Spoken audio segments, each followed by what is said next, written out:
$20 million for fiscal federalism. এবার বাংলাদেশ নিয়ে আরো বিস্ফোরক মন্তব্য করলেন ট্রাম্প। এবার ট্রাম্প জানালেন কারা পেয়েছে সেই অনুদান, কি কাজে লাগানো হতো সেই অর্থ, কি উদ্দেশ্যে কাদের স্বার্থে এই অর্থ বাংলাদেশকে দেওয়া হয়েছে, ট্রাম্প সে কথাও জানান। এই নিয়ে রীতিমতো তোলপাড় হচ্ছে রাজনৈতিক অঙ্কন। তার মধ্যে ডোনাল্ড ট্রাম্প বারবার এই 29 মিলিয়নের প্রসঙ্গটা বলেন। $29 মিলিয়ন বাংলাদেশের রাজনৈতিক পরিকাঠামো শক্তিশালী করতে দেওয়া হয়েছে এমন একটি প্রতিষ্ঠানকে যার নামই কেউ শোনেনি, আর সেখানে কাজ করেন মাত্র 2 জন কর্মী। $29 মিলিয়ন তারা চেক পেয়েছে। কল্পনা করতে পারেন, শুক্রবার হোয়াইট হাউসে গভর্নরদের এক বৈঠকে তিনি কথা জানান। চিহ্নিত অপরাধী বলে জানায় নিরাপত্তা বাহিনী। তাদের প্রায় প্রত্যেকের বিরুদ্ধে থানায় এক বা একাধিক মামলা রয়েছে বলে জানানো হয়। ট্রাম্প একটা রহস্যের সৃষ্টি করলেন লাস্ট মোমেন্টে। আসসালামু আলাইকুম দর্শক, নতুন একটা নিউজে আপনাকে স্বাগতম। প্রিয় দর্শক, যুক্তরাষ্ট্র থেকে সেই 29 মিলিয়ন বা 350 কোটি টাকা কারা নিয়েছে তার গোপন তথ্য ফাঁস করে দিয়ে অবশেষে মুখ খুলেছেন ডোনাল্ড ট্রাম্প। কে নিয়েছে সেই টাকা? অবশেষে বেরিয়ে এলো থলের বিড়াল। যুক্তরাষ্ট্র থেকে অবৈধভাবে টাকা নেয় নতুন করে কয়েকজনে ফেসে যাওয়ার ঘটনা ও প্রেক্ষাপট নিয়ে করা আমাদের আজকের ভিডিওটি অত্যন্ত গুরুত্বপূর্ণ। ভিডিওটি শুরু থেকে শেষ পর্যন্ত ধৈর্য সহকারে দেখে একটি লাইক দিয়ে সবাইকে শেয়ার করে দিন। আমাদের চ্যানেলে নতুন হলে চ্যানেলটি সাবস্ক্রাইব করে পাশে থাকা বেল আইকনে ক্লিক করে রাখুন। আমাদের ভিডিওটি আপনি বাংলাদেশের কোন জেলায় বসে দেখছেন বা শুনছেন সেইটি অবশ্যই কমেন্ট বক্সে কমেন্ট করে জানিয়ে দিতে ভুলবেন না। চলুন আর কথা না বাড়িয়ে ভিডিওটিতে একটি লাইক দিয়ে ধারাবাহিকভাবে আজকের বিস্তারিত খবরগুলো দেখে আসি। $20 million for fiscal federalism.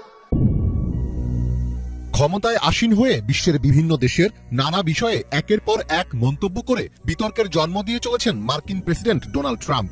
সম্প্রতি বাংলাদেশের অজ্ঞাত একটি ফার্মকে যুক্তরাষ্ট্রের আন্তর্জাতিক সহায়তা সংস্থা USAID এর $29 মিলিয়ন অর্থায়ন করার দাবি নানা আলোচনার জন্ম দিয়েছে। এবার বাংলাদেশ নিয়ে আরো বিস্ফোরক মন্তব্য করলেন ট্রাম্প। এবার ট্রাম্প জানালেন কারা পেয়েছে সেই অনুদান, কি কাজে লাগানো হতো সেই অর্থ। গত 15 ফেব্রুয়ারি বাংলাদেশে মার্কিন অর্থায়নের বিষয়টি প্রথম সামনে আসে। সেদিন ইলন মাস্কের নেতৃত্বাধীন যুক্তরাষ্ট্রের সরকারি দক্ষতা বিষয়ক বিভাগ DOGE জানিয়েছিল বাংলাদেশ, ভারত সহ বিভিন্ন দেশে নানা প্রকল্পে USAID এর অর্থায়ন বাতিল করা হয়েছে। তাদের দেওয়া তথ্য মতে বাংলাদেশে রাজনৈতিক পরিস্থিতি শক্তিশালী করার লক্ষ্যে নেওয়া একটি প্রকল্পে এই অর্থ দেওয়া হচ্ছিল। এরপর গত শুক্রবার হোয়াইট হাউসের এক অনুষ্ঠানে দেওয়া বক্তব্যে এই প্রসঙ্গ টানেন ডোনাল্ড ট্রাম্প। সেখানে তিনি বলেন, বাংলাদেশের রাজনীতি শক্তিশালী করতে $29 মিলিয়ন এমন এক সংস্থার কাছে গেছে যার নাম আগে কেউ শোনেনি। সেই সংস্থায় মাত্র 2 জন কাজ করেন বলেও দাবি করেন Trump. $29 million to strengthen the political landscape in Bangladesh went to a firm that nobody ever heard of. এবার কনজারভেটিভ পলিটিক্যাল অ্যাকশন কনফারেন্সে আবার সে প্রসঙ্গে কথা বললেন মার্কিন প্রেসিডেন্ট ডোনাল্ড ট্রাম্প। শনিবার মেরিল্যান্ডের একটি মিলনায়তনে দলীয় ওই অনুষ্ঠানে ট্রাম্প বলেন, বাংলাদেশের উগ্র বামপন্থী কমিউনিস্টদের ক্ষমতায় আনতেই সেই অর্থ ব্যবহার করা হয়েছিল। বাংলাদেশে $29 মিলিয়ন গেছে রাজনৈতিক পরিমণ্ডলকে শক্তিশালী করতে, যাতে তারা উগ্র বাম কমিউনিস্টদের ভোট দিতে পারেন। ফক্স নিউজের শেয়ার করা 1 ঘন্টা 13 মিনিট 33 সেকেন্ডের সেই ভিডিওতে 40 মিনিটের সময় ট্রাম্পকে বাংলাদেশ প্রসঙ্গে কথা বলতে শোনা যায়। বাংলাদেশ ছাড়াও তিনি ভারতের জন্য খরচ করা $18 মিলিয়ন সমালোচনা করেন। $29 million goes to strengthen the political landscape and help them out so that they can vote for a radical left communist in Bangladesh.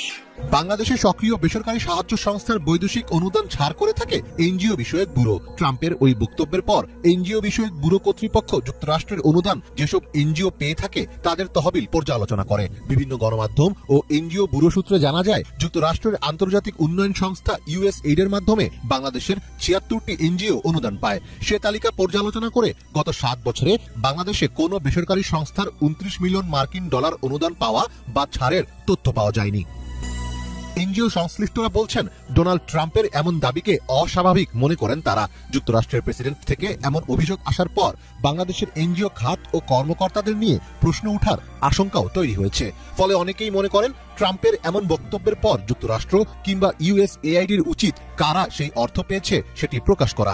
বিশ্বজুড়ে USAID এর তহবিল বন্ধের বৈধতা দিতে ট্রাম্প এমন যুক্তি তুলে ধরছেন বলেও মনে করছেন বিশেষজ্ঞদের অনেকে। খুবই কঠিন বিতর্ক শুরু হয়েছে। বাংলাদেশে মার্কিন $29 মিলিয়ন অনুদান দেয়া, এই $29 মিলিয়ন কিভাবে দেয়া হলো, কাকে দেয়া হলো এবং এই $29 মিলিয়ন সুবিধাভোগী কারা, কার পকেটে গেল অথবা কোন কাজে ব্যবহার করা, এই নিয়ে রীতিমতো তোলপাড় হচ্ছে রাজনৈতিক অঙ্কন। তার মধ্যে ডোনাল্ড ট্রাম্প বারবার এই $29 মিলিয়নের প্রসঙ্গটা আসছে। স্বভাবতই যেখানে ভারতে 21 মিলিয়ন, সেখানে বাংলাদেশে $29 মিলিয়ন, এত হিউজ অর্থ, প্রায় $240 কোটি। এই টাকা আসলে কোথায় গেল, কার কাছে গেল? মানে 250-300 কোটি টাকা, এটা তো কম কথা না। তো সুতরাং এই নিয়ে রাজনৈতিক পরিস্থিতি কিন্তু ঘোলাটে হচ্ছে এবং ডোনাল্ড ট্রাম্প দফায় দফায় এই প্রসঙ্গগুলো তুলছে, কিন্তু এখনো পর্যন্ত কিন্তু আইডেন্টিফাই হয়নি যে কোন এনজিওকে, কোন সংস্থাকে বা কোন ব্যক্তিকে এই টাকা দেওয়া হয়েছে এবং এই টাকার ব্যবহারটা কেমন। আওয়ামী লীগ আজকে যদি থাকতো রাজনীতিতে, তাহলে তারা একদম পুরোপুরি বলতো যে বাইডেন এই টাকাটা বিএনপিকে দিয়েছে, বিএনপির মদতপুষ্টকে দিয়েছে, অথবা ওই বিএনপি সমর্থক কিছু ব্যক্তি, সুশীল সমাজ তাদেরকে দিয়েছে, যাতে সরকারের পতন ঘটানো যায়। যেমন ভারতে কিন্তু সেই বিতর্কটাই হচ্ছে। ক্ষমতাসীনরা এই $21 মিলিয়ন যে ভোটারদেরকে বুথমুখী করার যে প্রকল্প, সেই প্রকল্পের টাকা কংগ্রেস এবং বিরোধীরা ব্যবহার করেছে শাসক দলের বিরুদ্ধে। এখানে এখন পতিত সেই শাসক দল, শেখ হাসিনার দল, তারা না থাকার কারণে এটা কিন্তু জোরে সোরে আসছে না। কিন্তু একটা সন্দেহ ঘনীভূত হচ্ছে যে এই USAIDর $29 মিলিয়ন কোথায় গেল। বাংলাদেশের রাজনৈতিক পরিস্থিতি শক্তিশালী করতে যুক্তরাষ্ট্রের আন্তর্জাতিক সহায়তা সংস্থা USAIDর $29 মিলিয়ন অর্থায়ন নিয়ে আবারও কথা বলেছেন ডোনাল্ড ট্রাম্প। স্থানীয় সময় শনিবার মেরিল্যান্ডের একটি মিলনায়তনে দলীয় অনুষ্ঠান কনজারভেটিভ পলিটিক্যাল অ্যাকশন কনফারেন্সে এই প্রসঙ্গটি তোলেন। সেখানে ট্রাম্প বলেন, বাংলাদেশে $29 মিলিয়ন গেছে রাজনৈতিক পরিসর শক্তিশালী করতে এবং তাদের সহায়তা করতে, যাতে তারা কট্টর বাম কমিউনিস্টদেরকে দিতে পারে। মার্কিন সংবাদ মাধ্যম দ্য টাইমস ট্রাম্পের এই বক্তব্যের ভিডিও প্রকাশ করেছে। প্রসঙ্গত, যুক্তরাষ্ট্রের বিগত জো বাইডেন প্রশাসনকে সমালোচনা করার জন্য ট্রাম্প উগ্র, বাম, কমিউনিস্ট এই শব্দগুলো তিনি ব্যবহার করেন বাইডেনকে আক্রমণ করার জন্য। বাংলাদেশে এই $29 মিলিয়ন অর্থায়নের বিষয়টি প্রথম আসে 15 ফেব্রুয়ারি। সেদিন প্রেসিডেন্ট ট্রাম্পের অন্যতম উপদেষ্টা ইলন মাস্কের নেতৃত্বাধীন যুক্তরাষ্ট্রের সরকারি দক্ষতা বিষয়ক বিভাগ জানিয়েছিল, বাংলাদেশ, ভারত সহ বিভিন্ন দেশে নানা প্রকল্পে USAIDর অর্থায়ন বাতিল করা হয়েছে। তাদের দেওয়া তথ্য মতে বাংলাদেশের রাজনৈতিক পরিস্থিতি শক্তিশালী করার লক্ষ্যে নেওয়া strengthening political landscape in Bangladesh শীর্ষক প্রকল্পে এই অর্থ দেওয়া হচ্ছিল। কিন্তু এর সুবিধাভোগী কারা, কোন সংস্থা, এটা কিন্তু বাংলাদেশের এনজিও ব্যুরো তারা বলেছে না, আমরা এরকম ধরনের কোনো অর্থ কোনো সংস্থাকে দিয়েছি এনজিও ব্যুরোর মাধ্যমে, এরকম কোনো তথ্য আমাদের কাছে নেই। আর কোনো প্রপার চ্যানেল ছাড়া মার্কিন যুক্তরাষ্ট্রের কোনো অর্থ এইভাবে দেওয়া হয় না। মার্কিন যুক্তরাষ্ট্র যে কাউকে কারোর নামে বা সংস্থা নামে সরাসরি কোনো চেক লিখতে পারে না। এটা তাদের একটা নির্দিষ্ট পদ দিয়ে যেতে, কেননা এখানে জবাবদিহির ব্যাপার আছে, প্রতিটি অর্থের জবাব তাদেরকে দিতে হয় যে কোথায়, কোন কাজে এবং কিভাবে এই অর্থটা ব্যবহার করা হলো। ট্রাম্প একটা রহস্যের সৃষ্টি করলেন লাস্ট মোমেন্টে অনেক কথার মধ্যে, যে $29 মিলিয়ন, অর্থাৎ বাংলাদেশি টাকায় 352 কোটি টাকা। এটা একটা বড় ধরনের ফান্ড। ওনার কথার মধ্যে কয়েকটা এলিমেন্ট আছে। একটা হচ্ছে যে ফার্ম বা এনজিও, এটা মাত্র 2 জন ব্যক্তি, অর্থাৎ উনি বলতে চাচ্ছেন খুব ছোট। দ্বিতীয় কথা উনি বলছেন যে এটা আননোন, কেউ তার কথা এটা জানতো না, এই একটা কথা বলছেন। আর একটা কথা যে বোঝা যায়, ইমপ্লাই হয় যে এটা হঠাৎ করে সৃষ্টি হয় নাই, কারণ এই ফার্মটা এখানে $10,000, ওখানে $10,000 করে পেত। অর্থাৎ এই ইসের থেকে যেটা ফুটে উঠে, এটা ছোটখাটো একটা, খুব ছোট একটা এনজিও, যে এটা বিভিন্ন জায়গা থেকে অনুদান পেত $10,000, এখানে $10,000, এবং হঠাৎ করে তারা $29 মিলিয়ন চেক পেয়ে গেছে, চেক, এবং তারা এখন বেশ রিচ। তারপরে তো উনি ওনার ক্যারেক্টারিস্টিক ওয়েতে বলছেন যে তারা এখন খুব ধনী হবে, বিজনেস ম্যাগাজিনে তাদের নামটা উঠবে। এইখান থেকে যেটা বোঝা যায় যে সে কাগজ দেখে বলছে, অর্থাৎ বিষয়টা সত্য। এখন ছোট এনজিও গুলি কারা, এবং তার মধ্যে দেখতে হবে যে আমেরিকার সাথে যাদের একটা ভালো সম্পর্ক আছে সেই ধরনের এনজিওই হবে। আমেরিকার সাথে যেসব এনজিও সম্পৃক্ত আছে, যেমন ধরেন আপনার সুজন বলেন, ডক্টর মজিবুল আলম মজুমদার, আমি নাম ধরেই বলি কারণ তাতে এই হবে, কিন্তু উনার এনজিও তো অচেনা না, এবং ট্রাম্পের এটার সাথে খাপ খায় না, কারণ ওনার এনজিও অনেক বড়। সুতরাং দুজনের না এটা, এবং এটা অন্য কিছু না। সুতরাং আমরা তাকে এলিমিনেট করতে পারি, তাকে আমরা এলিমিনেট করতে পারি, এবং যে সন্ধ্যা তারিখ থেকে 1 টাকা আপনি এলিমিনেট করে ফেলতে পারেন। এবং আরেকটা আসে, যেটা আমি এক সময় ছিলাম, সিজিএস কেও এলিমিনেট করা যায়, কারণ সিজিএস এর স্টাফ 2 জন না, কমপক্ষে 50 জন স্টাফ, এবং এটা একেবারে আননোন না, ইট ইজ এ নোন। সুতরাং you can eliminate that also. যে ট্রাম্পের ইসের সাথে মিলে না, আমি মানে এই প্রসেস অফ এলিমিনেশনে যাচ্ছি। এরপরে হতে হবে কি, যে আমেরিকান এমবাসির সাথে বা আমেরিকান গভর্নমেন্টের সাথে যাদের সম্পৃক্ততা আছে, পলিটিক্যাল বিষয়গুলি নিয়ে যাদের সম্পৃক্ততা আছে, যেমন আপনার অধিকার, আপনি দেখেন যে অধিকার কিন্তু আমেরিকান এমবাসির সাথে তাদের একটা সম্পর্ক ছিল, এটা সবাই জানে, এবং অধিকার খুব বড় অর্গানাইজেশন না। সুতরাং অধিকারের দিকে অঙ্গুলি কিছুটা হলেও করা ট্রাম্পের সাথে মিলে যায়। আর একটা অর্গানাইজেশনের সাথে মিলে যায়, সেটা হচ্ছে তারা আবার নিয়ে কাজ করে, নদী টদী নিয়ে কাজ করে, সেটা হচ্ছে বেলা। এই যে বর্তমানে সৈয়দা রিজওয়ানা হাসানেরই, তারও কিন্তু ছোট এনজিও, তার মাত্র একজন স্টাফ, সে আর একজন নিয়ে দুইজন, এই দুজনেরই সে চাকরি মিলে যায় একেবারেই। সুতরাং আপনি যদি বলেন এই যে বর্তমানে উপদেষ্টা, হ্যাঁ বর্তমানে উপদেষ্টা, বর্তমানে উপদেষ্টা হওয়ার টাকা পাওয়ার সাথে উপদেষ্টা কন্ট্রাডিক্টরি তো না, বরং কমপ্লিমেন্টারি, এই যে আমার মানে ক্ষুদ্র বুদ্ধিতে যতটুকু আমি এনজিওদেরকে চিনি, এনজিওদের শুনি কথাবার্তা, তাতে আবার এই দুইটা এনজিও আছে এবং দে শুড কাম ফরওয়ার্ড এবং বলা উচিত যে আমাদের যত ফাইন্যান্স আছে ওই ব্যাংক অ্যাকাউন্ট গুলি চেক করে দেখো, তা না হলে পাবলিকের মনে একটা সন্দেহ হবে। আমি যেমন ওপেনলি বললাম, অনেকেই কথাগুলি বলতেছে, আমিও কিছু যে একটা কল পাইছি, সেই জন্য এই যেহেতু আমি একটা কল পাইছি পত্রপত্রিকা থেকে, সেই জন্য আমি জিনিসটাকে খোলাসা করলাম যে কারা হতে পারে, কারা হতে পারে না। গেল বছরের 5 আগস্ট ছাত্র জনতার গণ অভ্যুত্থানের মুখে পদত্যাগ করে দেশ ছাড়েন বাংলাদেশের সাবেক প্রধানমন্ত্রী শেখ হাসিনা। সেই থেকে এখন পর্যন্ত ভারতে অবস্থান করছেন তিনি। এ নিয়ে দুই দেশের সম্পর্কে টানাপোড়েন বেড়েই চলছে। বিশেষ করে ভারতে বসে শেখ হাসিনা দেশ বিরোধী একের পর এক বক্তব্য দিয়ে যাচ্ছেন, যা নিয়ে চরম বিরক্ত ডক্টর ইউনূস সরকার। যে কোনো মূল্যে হাসিনাকে ফেরত চায় ঢাকা। এজন্য দফায় দফায় ভারতকে চিঠিও দিয়েছে বাংলাদেশ, তবে সাড়া মেলেনি। কিন্তু ভারত সরকার ফেরত দিতে না চাইলেও দেশটির মানুষ কি বলছে হাসিনার ভারতে অবস্থান নিয়ে, তা জানার চেষ্টা করেছে আইবিটিভি। হাসিনা এখানে থাকলে এই যে ইউনূস সরকার যে তার মন মর্জি মতো যেটা করে যাচ্ছে, সেটা খানিকটা করতে পারবেন না।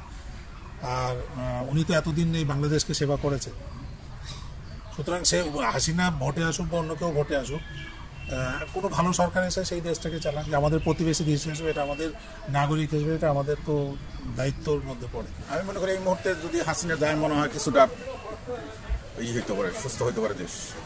না, এই মুহূর্তে যদি হাসিনাকে বাংলাদেশে পাঠিয়ে দেওয়া হয়, সেখানকার যে অস্থির পরিস্থিতি, তাতে মনে হয় হাসিনার পক্ষে সেটা অসুবিধাজনকই হবে। যে কারণে অন্তত সমস্ত রাষ্ট্রকে বসে এর একটা সুষ্ঠু সমাধান করা উচিত। কলকাতার স্থানীয়রা বলছেন, হাসিনা থাকাকালীন ভারত বাংলাদেশের সম্পর্কের উন্নয়ন হয়েছে। কেউ বা বলছেন হাসিনাকে ফিরিয়ে দেয়াই হবে উপযুক্ত সিদ্ধান্ত। শেখ হাসিনা থাকাকালীন ভারতবর্ষের সাথে বাংলাদেশের যে উন্নয়ন, আমাদের পূর্বপুরুষরা এখনো কেউ না কেউ কিন্তু বাংলাদেশে হিন্দু এবং মুসলিম আছে। তো সেই জায়গায় দাঁড়িয়ে আমি বলবো, ভারতবর্ষ এবং বাংলাদেশের সাথে যে উন্নয়ন, আপনি বলুন রেলপথ বলুন, জাহাজপথ অর্থাৎ জলপথ বলুন, সড়কপথ বলুন, এই ডেভেলপমেন্টগুলো কিন্তু ভারতবর্ষ থেকে কিন্তু বাংলাদেশকে এগিয়ে নিয়ে যাচ্ছিল এবং বাংলাদেশও শেখ হাসিনার হাত ধরে ভারতবর্ষের সাথে একটা যৌথভাবে একটা সুসম্পর্ক তৈরি করে একটা ডেভেলপমেন্টের চিন্তা ভাবনা করছিল। প্রতিবেশী রাজ্য তারা যেন শান্তিতে যে সরকারই গঠন করুক না কেন, আমরা শান্তিটা চাই। তারা যে হিন্দু হোক মুসলিম হোক, তারা দুই ভাই ভাই হয়ে যেন একটা ভালোভাবে তারা থাকতে পারে, এইটুকুই আমাদের চাওয়া।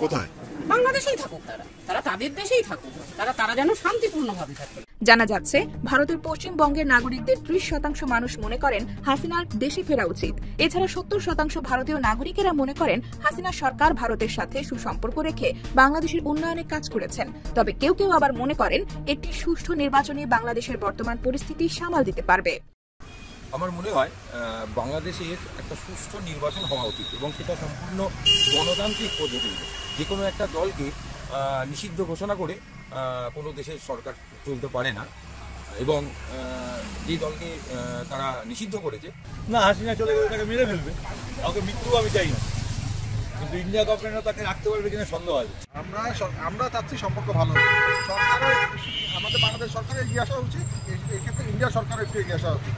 যেহেতু আসলে কোনো সরকারের জন্য কোনো সরকার চলে গেছে, এটার জন্য যে সম্পর্ক ভেবে থাকবে না, আমাদের প্রতিবেশীর সাথে আমাদের প্রতিবেশীকে লাগবে, প্রতিবেশীরা আমাদেরকে। এদিকে হাসিনাকে ফেরত পাঠানো নিয়ে এখনো কেন নীরব ভূমিকা পালন করছে দিল্লি, তা নিয়েও প্রশ্ন রয়েছে সাধারণ মানুষের মনে। সেই সাথে দিল্লি সরকারের এমন সিদ্ধান্ত দুই দেশের অভ্যন্তরীণ সম্পর্ককে ক্ষতিগ্রস্ত করবে বলেও আশঙ্কা করছেন অনেকে। বিক্ষোভকারীদের খুব কাছ থেকে গুলি করে হত্যা করা হয়, জানালো জাতিসংঘ।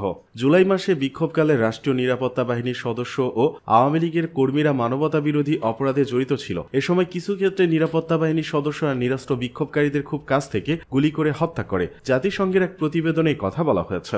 জাতিসংঘের মানবাধিকার বিষয়ক হাই কমিশনার কার্যালয়ের সাম্প্রতিক তথ্য অনুসন্ধান প্রতিবেদনে বলা হয়েছে, রোম সংবিধির 7 নম্বর অনুচ্ছেদ অনুযায়ী রাষ্ট্রীয় নিরাপত্তা বাহিনী ও আওয়ামী লীগের সমর্থকরা যে উল্লেখযোগ্য সংখ্যক হত্যাকাণ্ড ঘটিয়েছে তা মানবতা বিরোধী অপরাধ হিসেবে গণ্য হবে। এতে আরো বলা হয়, কিছু ক্ষেত্রে নিরাপত্তা বাহিনীর সদস্যরা নিরস্ত্র বিক্ষোভকারীদের হত্যা করার উদ্দেশ্যেই খুব কাছ থেকে তাদের গুলি করে।